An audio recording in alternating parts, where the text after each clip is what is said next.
Hey folks, Bill Bodner here. Thanks for tuning in to our MMG weekly recap. So up on the screen, we're talking a lot about our theme for MMG Weekly is about the jobs, the debt ceiling, and spending debates. And so right now, up on the screen, I have a historical chart of mortgage rates.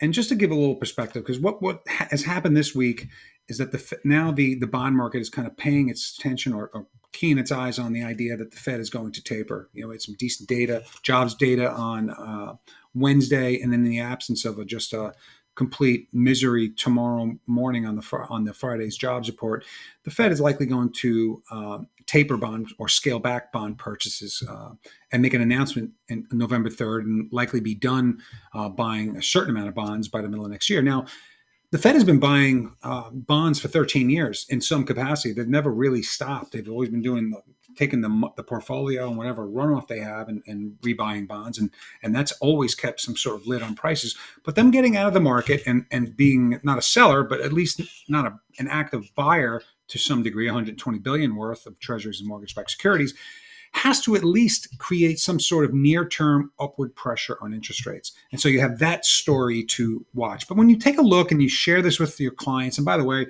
this is the St. Louis Fed. So much great data in here. This is when the Fed jumped in and started buying bonds. It was pretty much on this evening. Things were really crazy. The mortgage-backed security market was on fire. And the Fed came in, and this is what created the great 2020 in the housing and mortgage market. They started buying then, and let's just say 365 was the average mortgage rate, and it was on its way to 4% pretty quick. It was spiking, and then we dropped all the way down to call it 265 in January. And since then, we've been kind of moving sideways to upward. So here we are, 3%, and we know the Fed's going to do something. If it's not next month, I think it's next month. I can't imagine the Fed now punting on that because I think that would actually be it would create uncertainty, and I don't think the Fed wants to do that. So if the Fed goes ahead and announces a taper, where do we go? Do we go to 3.5%, which is exactly where we were right before COVID? Probably.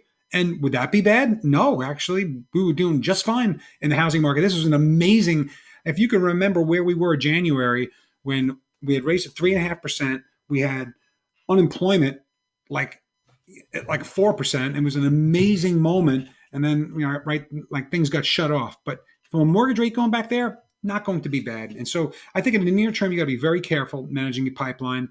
You have this certainly it looks like it's going to be a tapering event happening. We also have now till December 3rd, the Congress kicked the can on this debt ceiling debate. And they have till December 3rd to figure it out. Generally speaking, they get something done, but it's an ugly process to watch Congress go. And they usually get it done at the 11th hour and 59 seconds. So we'll see. But then the other thing is this, the new spending they want. That's going to be with us now for the next few weeks through the remainder of October. And listen, part of what this package has and part of what it's been sold or being sold are a bunch of new taxes. And from an economic standpoint, I don't see how new taxes are going to help the economy. So as a policy response, we got to watch. So we don't know what's going to happen, in the near term. Things are going to get bouncing around, but longer term rates, we don't see a meaningful uptick in interest rates here at Mortgage Market Guide. And part of the thing we have to watch is the policy response. If we get new taxes, and remember, we're going to grow at 6% this year or so, give or take. Next year, 2022, it's going to be half of that. Wrong policy move, maybe taxes, or just some things that are just not business friendly. Do we start growing with a two handle? That will not put any upward pressure on interest rates. So very interesting times, but I think right now, over the next few weeks, you really got to manage your pipeline very, very closely. And of course, if you need some help, you can call us here at Mortgage Market Guide. This is what we do every day, swim in these waters and help you and your peers. But I think over the next few weeks, you got to be real careful because there's probably a lot of volatility. I hope this finds you well.